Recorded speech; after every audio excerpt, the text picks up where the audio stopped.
Welcome to episode 10 of the Dynasty Dreamerz podcast. I'm your host, Joe Galloway. I'm joined as always by my co-host, Luigi Federico. Hello, everyone. Collectively, we are the Dynasty Dreamerz. We go to bed thinking about Dynasty. We dream about Dynasty. We wake up thinking about Dynasty. You get the picture. Ladies and gentlemen, as always, we are available on Spotify and Apple Podcasts in addition to YouTube. On today's show, we're going to discuss some rookie draft trends that we've been seeing over these first couple of weeks of the rookie draft season. But before we do that, in middle of May 2023, Luigi Federico, what are you doing with Kenneth Walker? So I think if you were planning on selling Kenneth Walker, I think right now is not the best time. I think his value is just too low that you're not going to get the proper value for him. Everyone thinks Charbonnet is going to come in and take a boatload of carries from him or be on the field a lot more than he is. And that is quite possible. But in my opinion, you stick with your studs. And I think Kenneth Walker is a stud. I think he proved that last year. I get all of the efficiency questions that have gone with him lately. But how do we know that Charbonnet is going to be more efficient? We just don't. NFL is just a totally different animal than college is. And I actually saw an interesting comparison today on Twitter. I saw somebody compare Kenneth Walker and Zach Charbonnet to Ramondre Stevenson and Damian Harris. And somebody said that Kenneth Walker is very similar to Damian Harris in the way he plays. And while that may be true, I also think the offense of Seattle is different than what the Patriots try to do. The Patriots normally don't have just one running back that they like to use to carry the rock. And Seattle just seems to be different. Seattle seems to, if they find a guy who is hot, then he's going to continue to carry the rock. And I just think Walker is going to be the guy that is given the better opportunities. So I personally am holding Kenneth Walker at this point, and honestly, maybe even buying him if I can get him cheap enough. So as far as your assessment of it's not the right time to sell Kenneth Walker, I think that just from what I've seen is pretty much a no-brainer, obviously. He was ADPing before the NFL draft, before Charbonnet was drafted, as probably the fourth, maybe fifth running back off the board in most drafts. And now I'm starting to see, or we've been seeing since the NFL draft, we've been seeing guys like McCaffrey, Barkley, Jacobs, Eckler. These guys are kind of all going ahead of Walker in these startups now, or at least very similarly to where he was going. And most of those guys, Walker was easily going ahead before the NFL draft. I would say one guy who was kind of on the fringe of the top 6 or 7 for me going into the NFL draft, but because of landing spot and some things ended up happening, and then the Walker situation, I think at this point it's very. Does anybody have Walker ahead of Gibbs at this point? I just don't think you really can. I don't think you can. No, because, I mean, I just think Gibbs has much less talent, and I don't want to put any ill will on David Montgomery, but I just don't think that – I think the difference between David Montgomery and Zach Charbonnet is quite big. I mean, Montgomery is no longer a starting running back, and Charbonnet was drafted to potentially be a starting running back if Walker doesn't get his efficiency up. I currently have Walker as my running back 6. Now, I will admit, I would, if I'm in a startup, which we're fixing to do one here very shortly, I would consider taking McCaffrey or Barkley or even Jacobs or Eckler over him. I'm at that point where you've got to consider it, I think. I think ultimately I'd probably go with the younger asset. But who knows if my first couple of picks are strong win now, I might just go with one of the veterans. You know, at this point, I might be on that side of it. One aspect that I've been trying to follow closely during these rookie drafts is where is Zach Charbonnet actually being drafted in these rookie drafts? What does the Dynasty community think about him after getting drafted to such a horrible location? And unfortunately, I come to report to you, and in my experience, I can't put a put my finger on it because I've seen Charbonnet go as early as 108, and I've seen him slide as late as 205. So, and everywhere in between, if I'm being perfectly honest with you. So, I'm not really sure what Zach Charbonnet's value is in Dynasty. I know that on certain teams, I love him as a, quote unquote, zero running back strategy guy, which I actually took him in a league to do just that sort of thing. Obviously, if Kenneth Walker goes down, then sky's pretty much the limit for Zach Charbonnet, right? Right. So I don't necessarily think that Zach Charbonnet is going to overtake Walker because Walker has proven that he is very good last year. To me, he's proven that he's very good. And up until this point, we don't know that about Zach Charbonnet. We haven't seen him on the field. And people, I'm sure are going to say, well, Seattle drafted him, so he must be good. Well, Seattle has not always hit on the running backs. I mean, Rashad Penny is good, but when he's on the field, then how do we know he's going to be on the field? And he hasn't always, even when he's been on the field, he hasn't always been crazy efficient every time he's been on the field. So a lot of that narrative was built on what he did in a few games last year. But quite honestly, towards the beginning of his career, even when he had opportunities, he wasn't doing a whole lot with it. So I kind of came into this, I said this on the last show whenever Zach Charbonnet was drafted, that I wasn't going to panic on Walker. And I don't feel like I am panicking, but I do see the potential for him falling down 5 or 6 slots in the pecking order. So I would have to agree with you that I'm not trying to sell him because you can't get your value out of them. But even though I have him ranked as running back 6 technically on my rankings, don't send me any Kenneth Walker trades because I'm probably scared enough of him that I'm not going to be looking to pick up any more shares. So kind of one of those guys that we're just stuck on for right now, I think. Yeah, I've seen Charbonnet go as late as the 17th overall pick. And honestly, he pretty consistently has been going around the 14th or 15th pick in a lot of my drafts. So whenever I see him available past that, I kind of feel like it's one of those things where you kind of want to consider trading up into there because he's going to go right around there, and at any time somebody could pick him. So if you're, kind of set on Charbonnet being the guy to take over, I would try to trade into one of those early second round picks because you'll probably be able to get him. Well, I did have a situation in a league that we're in together, Suplex Dynasty, there, where I actually, after I took Flowers, I think at 111, I traded him and a second and something else. I traded 3 pieces to move into the 3, 4, and 5. And the reason why I did that was to take Miller and Charbonnet because even though I'm not super hot on Charbonnet, like I said before, Walker goes out, he could be a great guy to have on your roster. Mm-hmm. Charbonnet, I have a couple of teams where I'm running a 0 running back strategy. I know that seems probably like a really bad idea to most of you listening, but it has worked for me before. It works for me more often than it doesn't. So Zach Charbonnet is just, to me, he's that perfect guy. Him and Kendra Miller both, honestly. Yeah. Because I think that they both could get opportunities based on injuries this year. I think Kendra Miller may get opportunities regardless of injuries this year. Yeah. We'll talk about Kendra Miller a little bit later because I have a lot to say about that guy. I do love his landing spot and where he goes in rookie drafts. I just wanted to say I actually have made a Kenneth Walker trade over the last couple of weeks, and it involved me actually trading him away. So I know I said I'm holding him or trying to buy, but this particular league, I feel like I'm needing to retool. And I was offered Cam Akers and the 110 for Kenneth Walker. And I just felt like in a retooling league or retooling team, that was just kind of a no-brainer for me.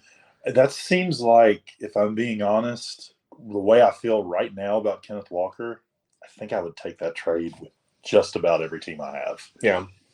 Cam Akers did survive the draft, as we like to say.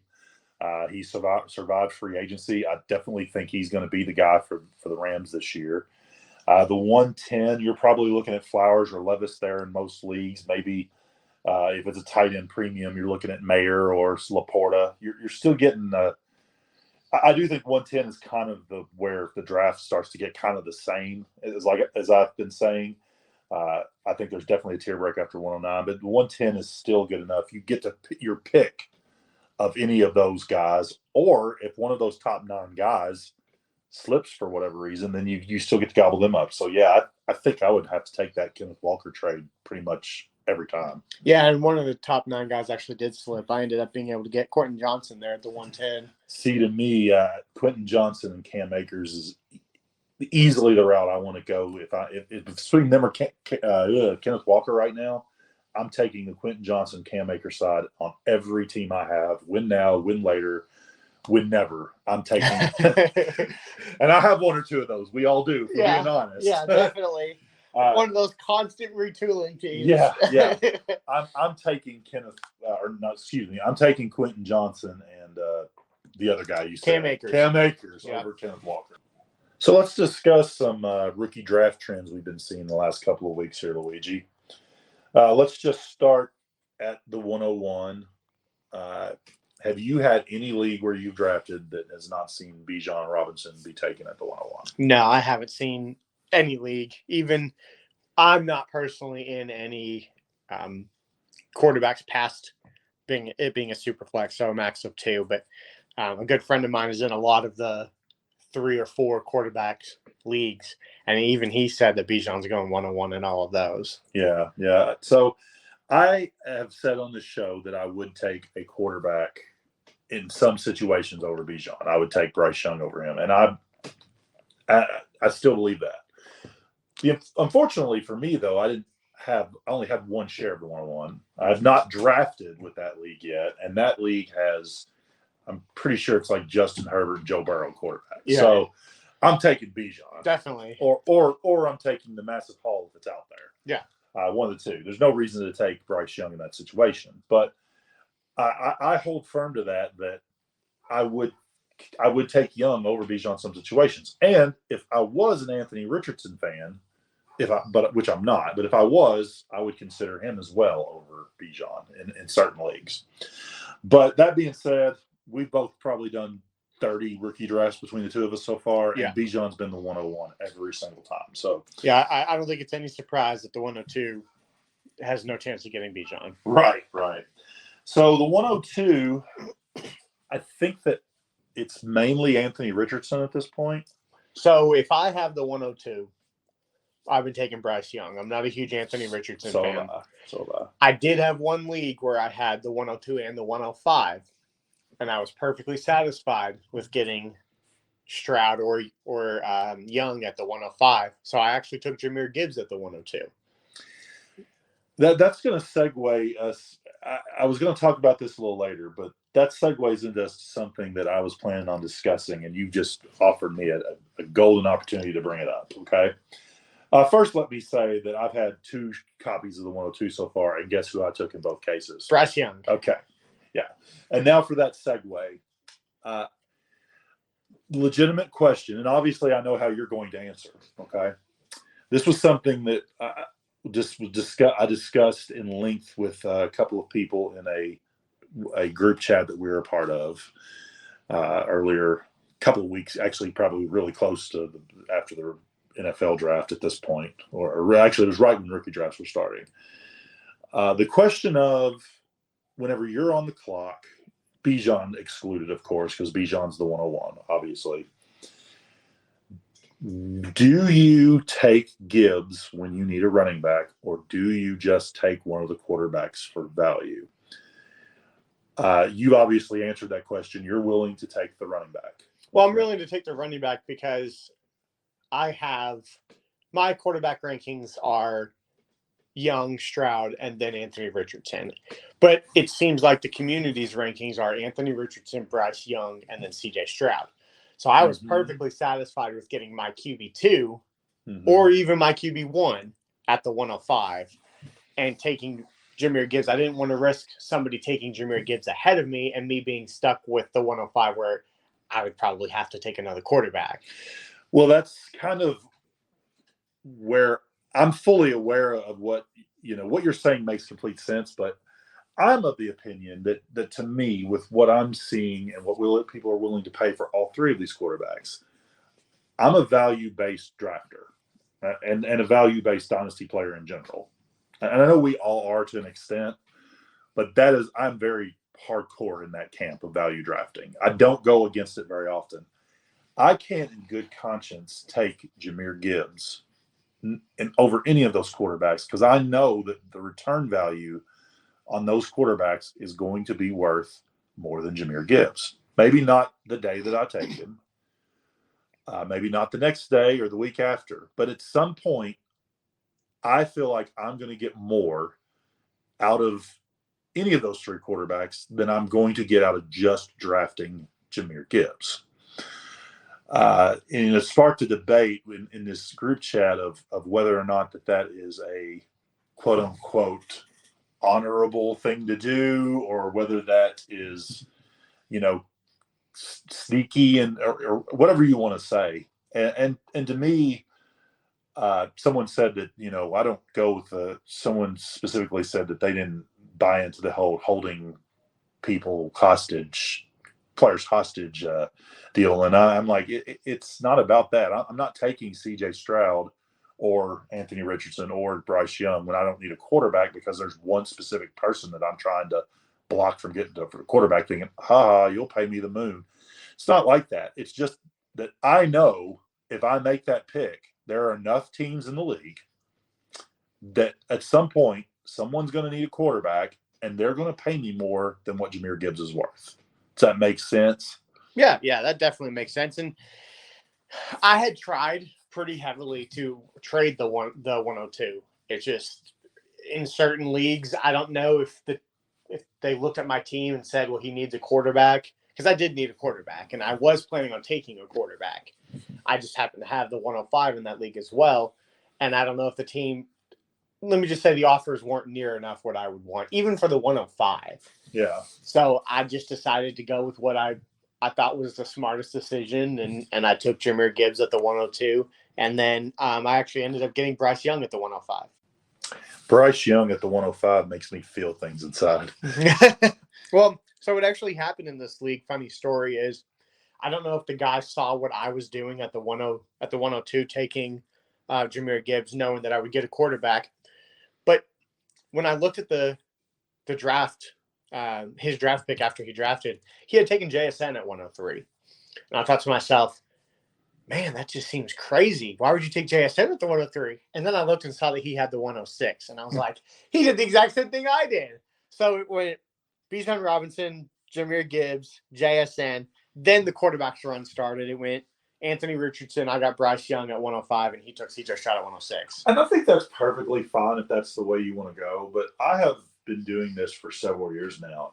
Whenever there's quarterbacks on the board and they're more valuable than the other players left that you need, I just take the quarterbacks. And one of the comments in the group chat that we were talking about was that, well, that can backfire on you. And I guess in theory it could, but I will tell you it has never backfired on me. I've always been able to find somebody.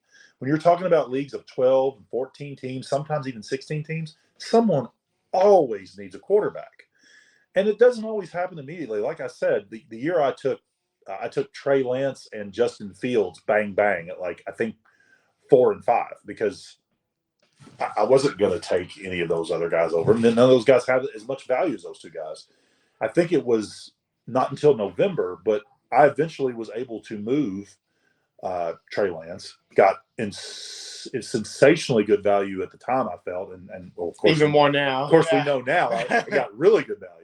And then Justin Fields, I wasn't able to move to the following year, but the following year, I got really good value out of them. Now, and even if you've got other quarterbacks on your team that you want to trade, that you think are less valuable, like a potentially Kirk Cousins or even a Geno Smith, even if you're getting cheaper assets out of trading those two guys, but you've still got quarterbacks up and coming.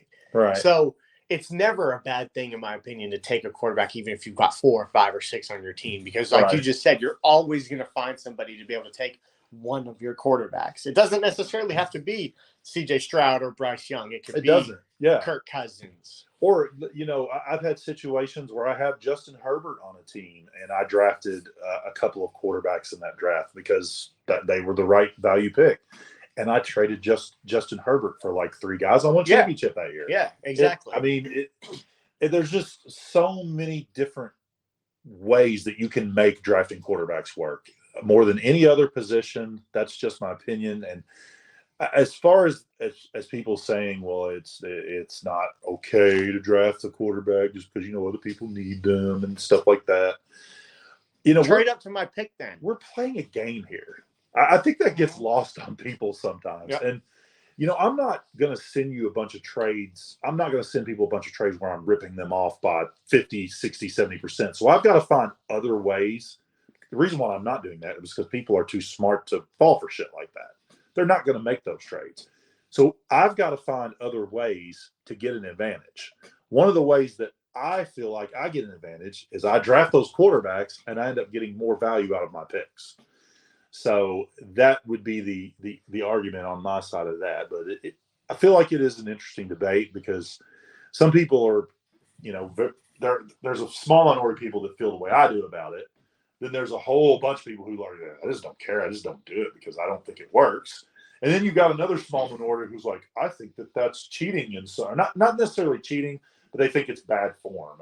And to me, I just don't understand that way of thinking. So they would have to think that about every position. Then they're just thinking about running backs and wide receivers. Why do you have more than 4 wide receivers on your team? Then if you think holding wide receivers or holding quarterbacks is bad form, then you would think holding every position. Well, the argument would be is that I can play all those wide receivers. That would be the argument. Which if you think about it, that is a valid argument. But I don't know. You've got to find value where you can. Otherwise, we nobody's ever able to get an advantage on the next person because dynasty players are too intelligent now to accept bad offers, even just slightly bad offers. I cannot tell you how it's very rare anymore to see a trade come through in one of your league inboxes where you think that guy got hosed. They're very rare, in my opinion. They happen still, but most trades that I see that come through are like, oh yeah, that makes sense for both teams. The value's even. It's harder to get ahead now. And I really feel like I'm one of the few league mates that is really, if my team is a rebuilding team, I'm willing to take a value loss right now if I think the value in 2 years is going to be much better. Just like what you said, you took Justin Fields. His value from when you drafted him it's higher now. Mm-hmm. So if you drafted him and you held him this whole time, then you could sell him for much more value than what you had to use to draft him. And I feel like I'm one of the fewer people of my league mates that are willing to take that value loss, quote unquote, right now to get the value in the future. I'm willing to take a value loss when I'm trading away veterans. I'm not much for taking value losses on younger players and picks. But I will say this: I'm not going to take a massive value loss on anyone. I'll just hold George Kittle if nobody wants to give me more than 2 seconds for him. That's just the way I feel about it. So moving on to a little later in the draft. So we kind of touched on the 2, the 3, and the 4 are usually some combination of the 3 quarterbacks, and Gibbs has been slipping in there. I've seen JSN once or twice, but at the 104 mostly though. Yeah, I've seen that happen once or twice, but for the most part, it's quarterbacks and Jahmyr Gibbs, and it's about 50-50, maybe more like 60-40 that I've seen a quarterback actually get to 5. In some leagues, I've been forced into taking a quarterback at 105 when I didn't really need one. And then, unfortunately, in one specific league where I was really hoping a quarterback would get to 105, of course, they did not. But the 105 and the 106 has been pretty much JSN and some combination of generally Stroud and or Gibbs. Young has slipped to the 105 in the drafts we've been in once or twice, but it's pretty rare. Yeah. And Anthony Richardson, I don't know if I've seen him past 104. I don't think that I've probably seen him past 102, except for the times that you and I have drafted them, and maybe 1 or 2 other times. Yeah. I think that he's getting drafted probably 75% of the time he's going at 102. It's pretty much a staggering majority that like Anthony Richards now. I personally don't get it, but I could be very wrong. I get why people are doing it. I don't get why they think Anthony Richardson is the guy, though. Right. I get why they're doing it for the rushing upside and yada. Yeah. For me to say I don't get it isn't really accurate. I do get it, but I don't believe in the player personally. So that brings us to well, first of all, have you seen the top 6 get broken in any of your drafts? No. It's happened one time in the draft.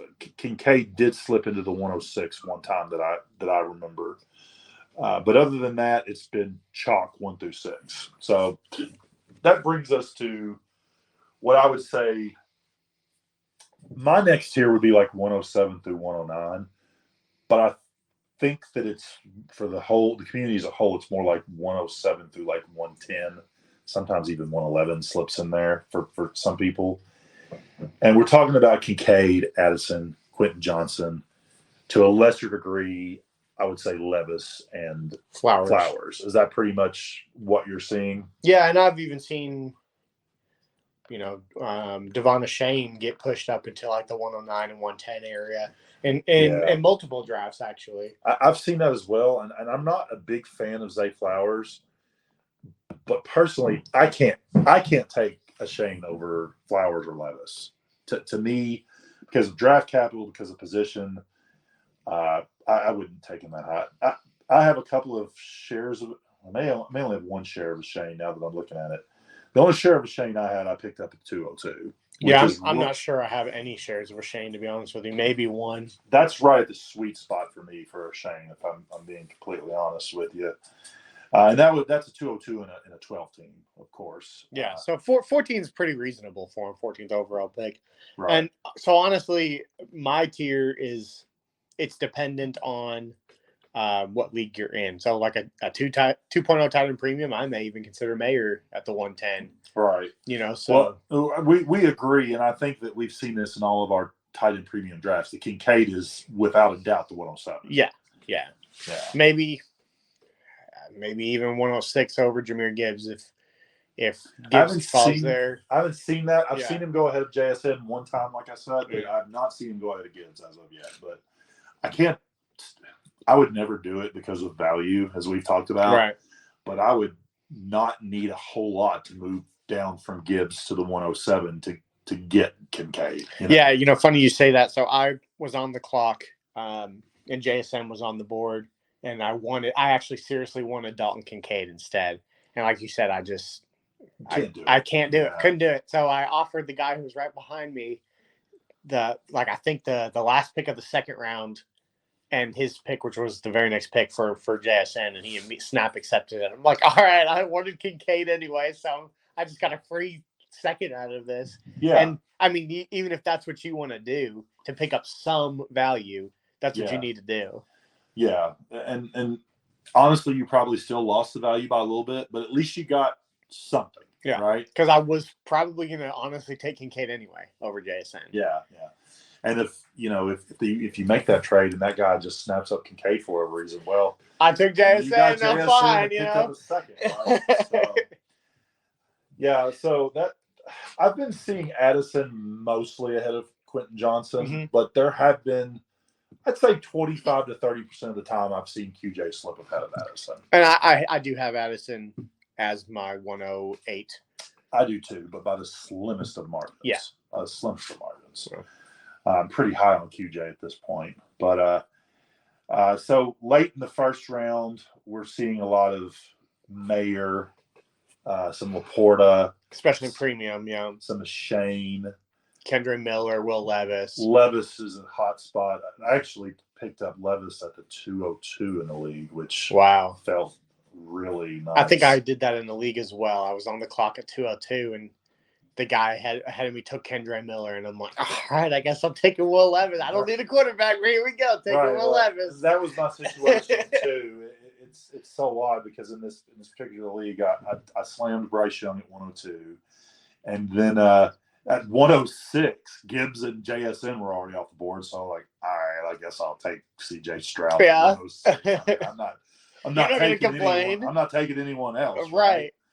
And then later on, I'm sitting at the 202. I actually passed on him at the 112, and I thought long and hard about taking him at 112, but Michael Mayer was sitting there, and it's a tight end premium, so I'm like, that's enough justification to pass on Levis. And then Levis was still sitting there at 202, so I couldn't justify it anymore after that. No, definitely not.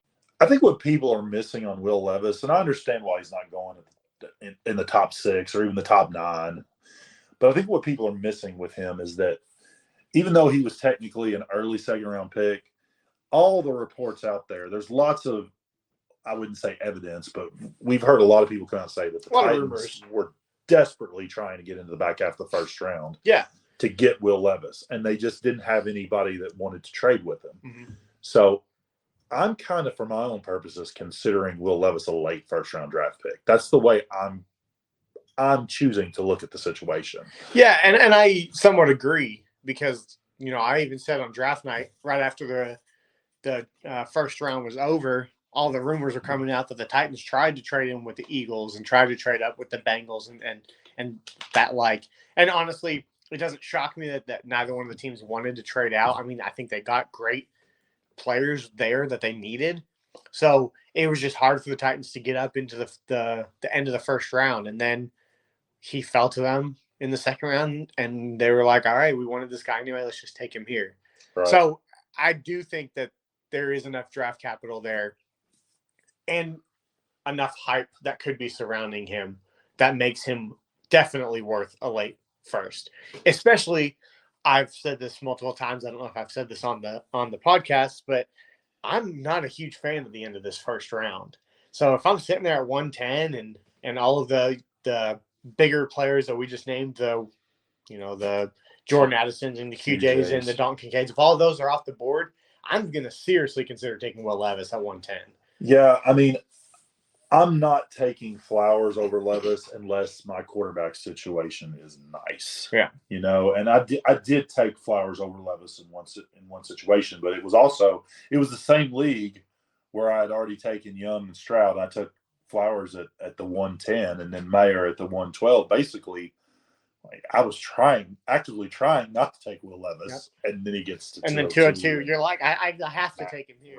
Right. So, but I'm going to say on 90% of my teams, I'm taking Will Levis over Zay Flowers. Yeah, Zay Flowers, easily. Maybe even Michael Meyer, depending on my quarterback situation and tight end premium. Only tight end premium. Yeah, I'm never taking Mayer over Levis in a non-tight end premium. Yeah, 100%. And honestly, I really do think Mayer could turn out to be something, but it's a quarterback, and I don't think that Mayer's ceiling is higher than Will Levis' ceiling, and the value can't get higher. No, well, maybe in tight end premium, but not in non-tight end. Well, that's what I'm saying. Yeah. I completely agree. Feel the same way about Laporta. I have him just slightly below Mayer. Yeah.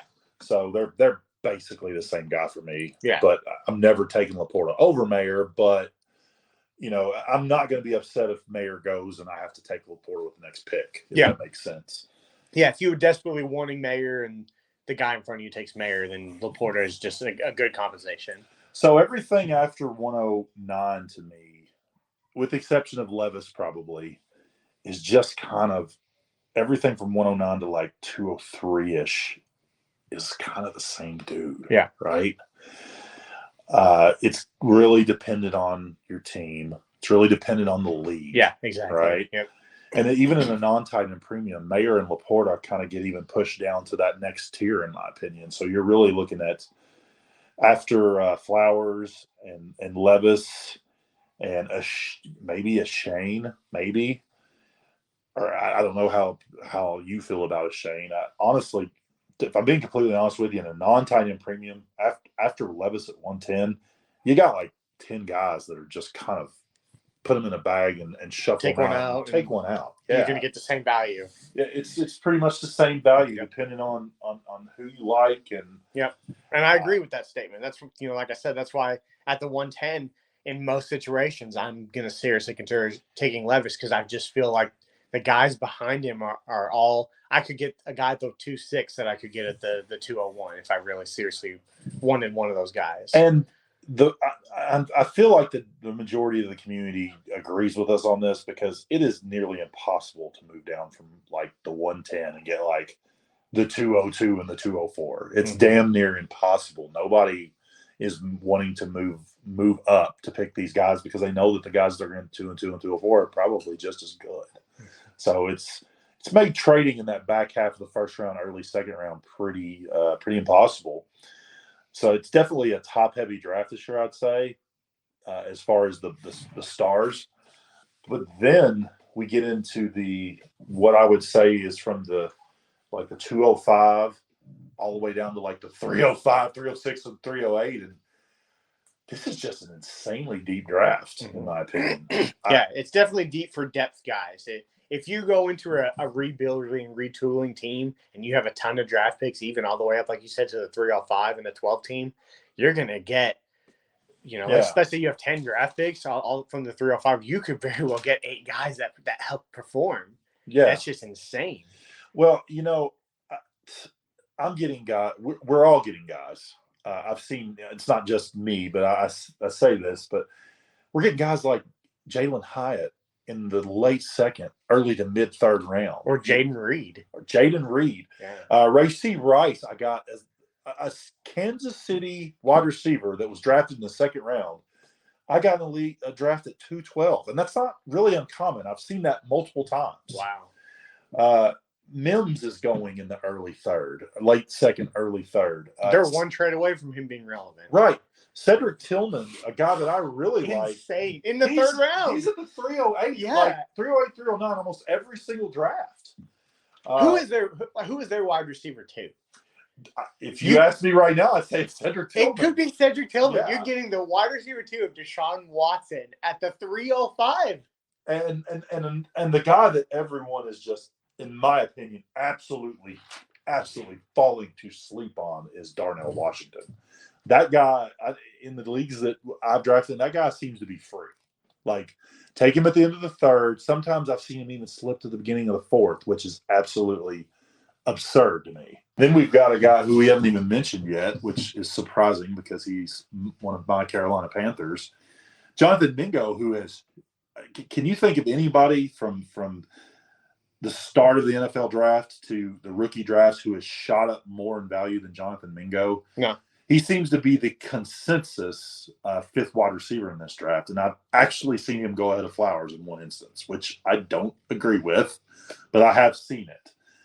He's more of that can't believe we skipped him earlier, but he's more in that middle, not even middle, maybe early second, 202 to 205 range with Kendre Miller and Zach Charbonnet.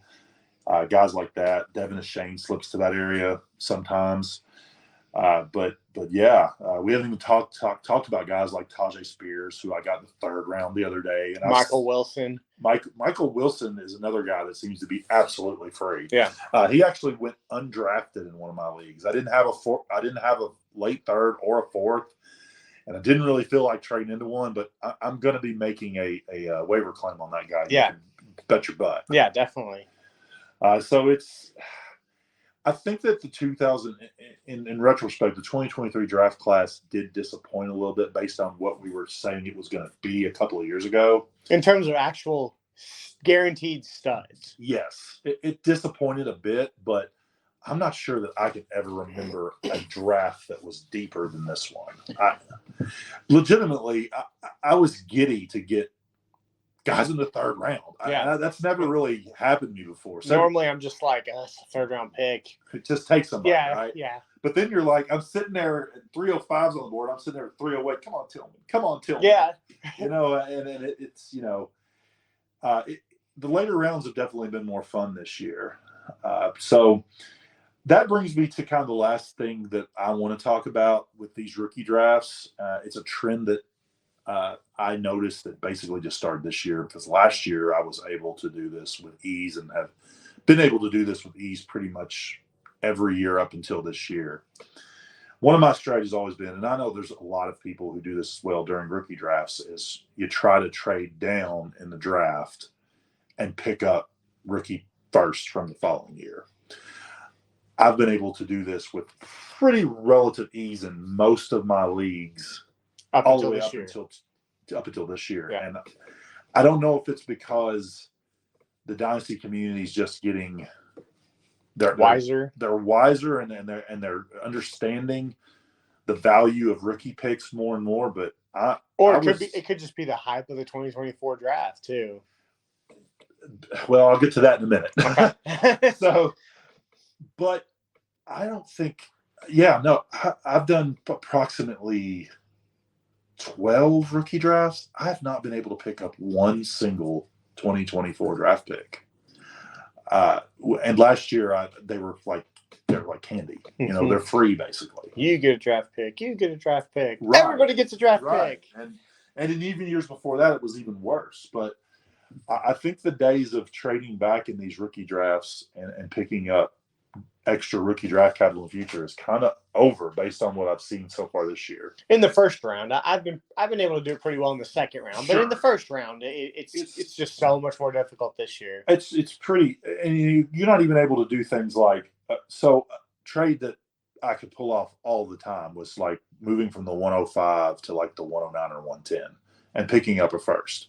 And you would think in this draft where the top 6 is valued so much more highly than the 109, the 106, 7 through 109 range, that you would easily be able to make that deal.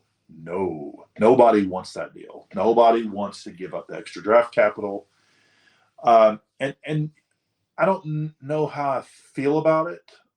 I think it's better for the community to get wiser in general. But if you're not ever able to make those trades, then I think it just kind of things get stagnant. You know, we basically go into these rookie drafts, we just make our picks, and that's it. So I'm hoping something happens, you know, that maybe brings it back to more of a middle ground in the future, as opposed to people who are just like auto rejecting anytime you try to pick up their 2024 first for a move up. And maybe it's time for people like me to go the other way and try to move up for cheap. Maybe that's a thing, but you know, I'm going to monitor that very closely myself going forward. But another thing I want to bring up, touching on something that you said earlier about the 2024 draft class being so stellar. Mm-hmm. This is going to be my PSA to the Dynasty community, and most people will probably say that I don't know what the hell I'm talking about, and maybe they're right, but I'm telling you guys, right here and right now, we don't have any freaking clue what these draft classes are going to be. I agree so wholeheartedly. And I even had this conversation with somebody in one of our group chats that you don't know what the assets are going to be in the future. No. Just because you're getting a first in a supposed stacked draft class doesn't mean that you're going to get even a good player. The draft class that we thought in 2023 was supposed to be stacked, and while it is great for depth, it's not great for star players. And it's really not. We hear that 2024 is supposed to be just as good, if not better, but we don't actually know anything. If you've got a guy that you like, I'm going to say his name, let's just say Jordan Addison, there is no reason for you to trade back to trade a first, you know, to trade Jordan Addison for a 2024 first. There's just no reason. Last year, whenever I was trying to pick up 2023 first, because it was a stacked draft class, you know, and the 2022 class was such garbage. And I know people are going to give me shade for saying that I did this, but I also know a majority of people that I talked to would have absolutely done the same thing last year. So I traded the 106 last year in the league for a 2024 first and a 2024 second.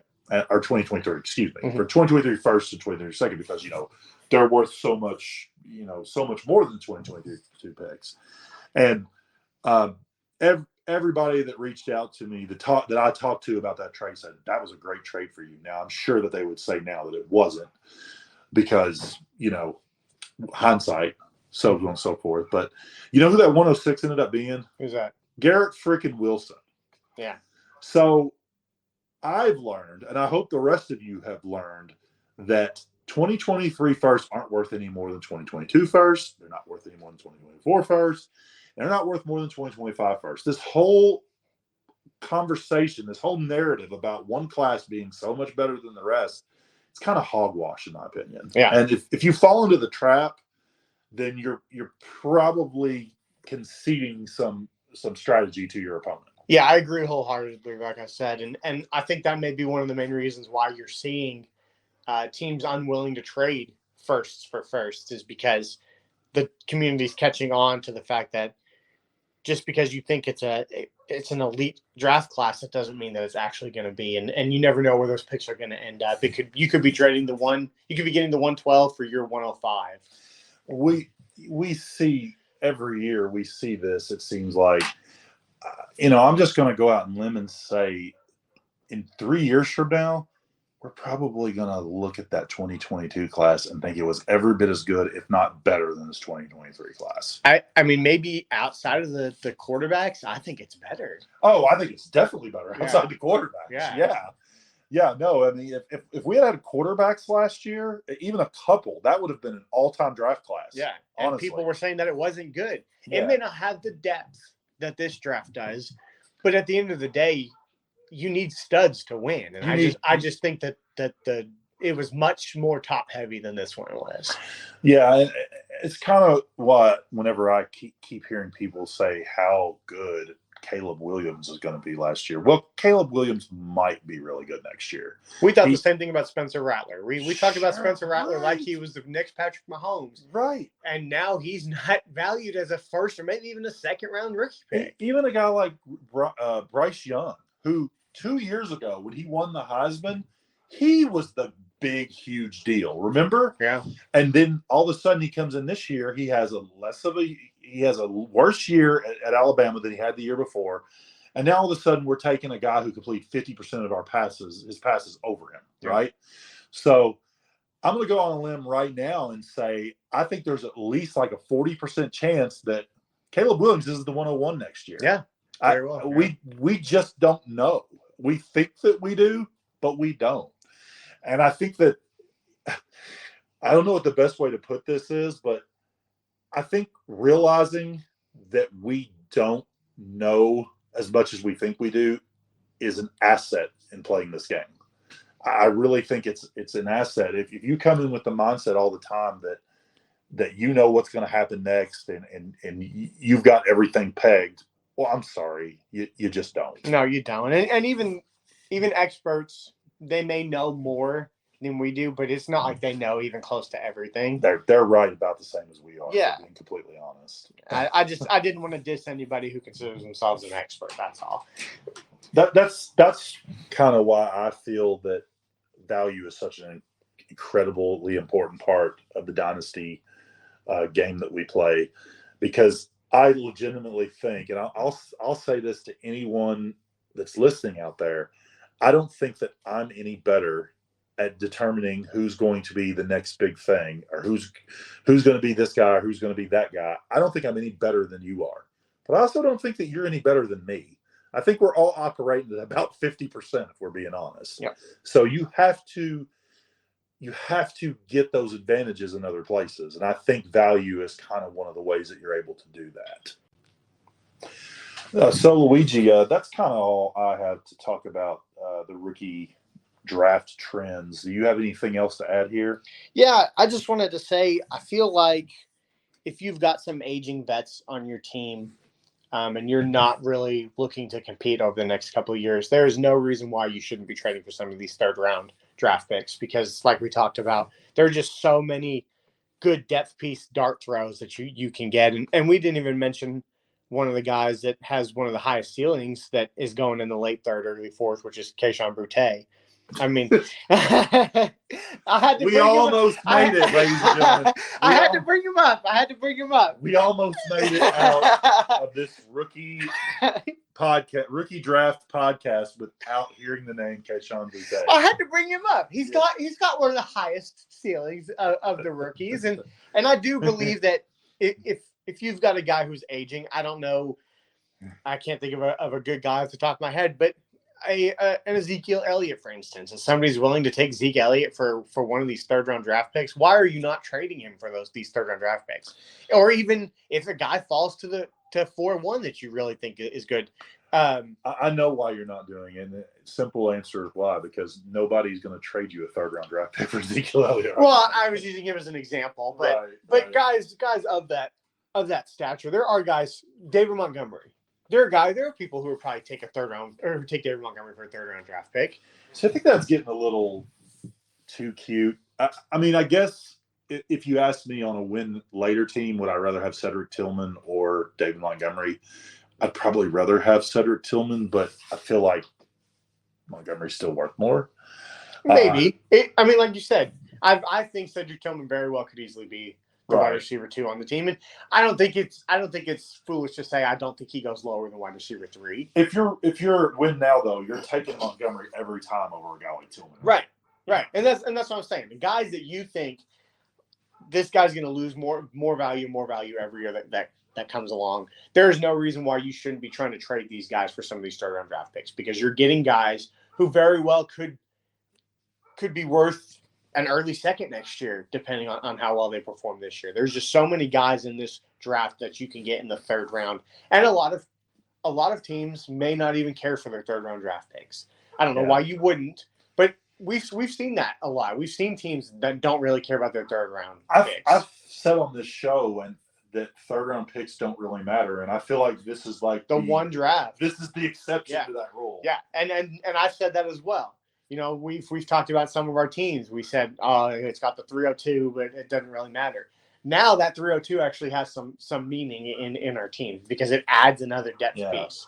And there's no reason why you shouldn't be trying to trade for it. But I think the likelihood is this is like a year-to-year strategy, because I think the likelihood is that the thirds are going to go back to not being relevant next year. Yes. Yeah, and I'm talking about this draft especially in particular. You can get Cedric Tillman. You can get Darnell Washington, who the only reason he didn't go early in the draft is because he's a little hurt. Pittsburgh is going to be throwing the ball. He'll probably be on the field. Well, I said this last podcast. I think that this is the death knell for Pat Freiermuth with the Steelers when his contract runs out. Yeah. Because a guy like Freiermuth is going to command a nice contract, and why would you do it when you've got Darnell Washington waiting? And we've seen, I don't know if the Steelers go the same route, but we've seen a guy who put up a heck of a year not get a contract in Dalton Schultz, and he had to go settle for a 1-year contract somewhere else. Right. All right, Luigi. Now let's talk about the next show, which we've never really done on this podcast before. We've already got the next show lined out, and I'm really excited about it. I feel like you are too. Yeah, I really am. So next show, episode 11, we are going to be starting a startup draft here in the next probably 3 or 4 days, wouldn't you say? Yeah, definitely. And episode 11, and probably at least one more after that, we are going to be doing a deep dive into how that startup went down. We're going to go pick by pick, explain what we think definitely explain the reasoning on our picks, and try to explain what we think the reasoning is on some of the other picks and some of the trades that are made with the other people. Something that we've been talking about doing ever since the show started, once the startup season started. I don't know how many people will actually be entertained by this, but it's something that Luigi and I and even Ryan, back whenever he was making regular appearances on the show, we all talked about and we're excited about doing. So what we're going to do, and this is where you guys come in a little bit, the listeners out there. We are going to start this up. It's going to be a 12-team. Stop me if I get anything wrong here, Luigi, because Luigi's actually commissioned this league. 12-team, tight end premium, super flex, of course. Start 12. Start 12 instead of start 10. And that's pretty much it, right? Just snake draft. Nothing else really fancy about it. Nothing about the draft itself. I do have a few quirks in there for like playoffs and things like that, but nothing that's like nothing that really affects the players. No, nothing in the very slightest. No. Yeah. But we kind of want some of you all to come get involved with us. We've got 6 open spots, and we'd love for 6 of our viewers to come in and join this startup with us. Like I said, we got 6 spots. The entry fee is $57. If this interests you, feel free to reach out to us via email at dynastydreamerzpod@gmail.com. And Dynasty Dreamerz has a Z at the end of it. That's dynastydreamerzpod@gmail.com. Reach out to us, ask us questions, ask for the bylaws. I've got the bylaws written out as well. And come have some fun with us. We can talk about your team if that's what you want whenever it's all over. Well, we're definitely going to be talking about your picks. So be aware of that. We're going to analyze and possibly scrutinize every pick in this draft. Yes, definitely. Don't take no hard feelings. Exactly. Yeah, but like I said, if it interests you, reach out to us. I'm more than willing to send you the bylaws, and even if it doesn't interest you when you read the bylaws, there's no hard feelings. Give us a quick note and let us know if you're interested. Just so everyone knows, the first 6 spots are taken. It is me, Luigi, Ryan, my son, who is a Dynasty rookie. He was on the pod last week. Yeah, on the pod last week. Probably shouldn't say that. Now everybody's going to try to make trades with him. And then a couple of other friends of ours, Tyler McPherson, who we have mentioned on the show before, and Jorge Taylor, who I don't think we've mentioned before. But we decided to do half the league friends, and half the league hopefully will be people who listen to this show. So if you're interested, like Luigi said, just email the podcast or leave a comment on YouTube or something. Yeah. Just get a hold of us somehow. A lot of you I talk to on a semi-daily basis anyway, so just reach out to me in DM. But we would love to get some fan interaction with that going on, and have us start up. Everybody that's played with us before that knows that we're out for blood, and we expect no different from you guys. So I think that is about it, right, Luigi? That's all I got. All right. With that being said, this has been the 10th episode of the Dynasty Dreamerz podcast. Thank you for joining us. For my co-host, Luigi Federico, this is Joe Galloway signing off.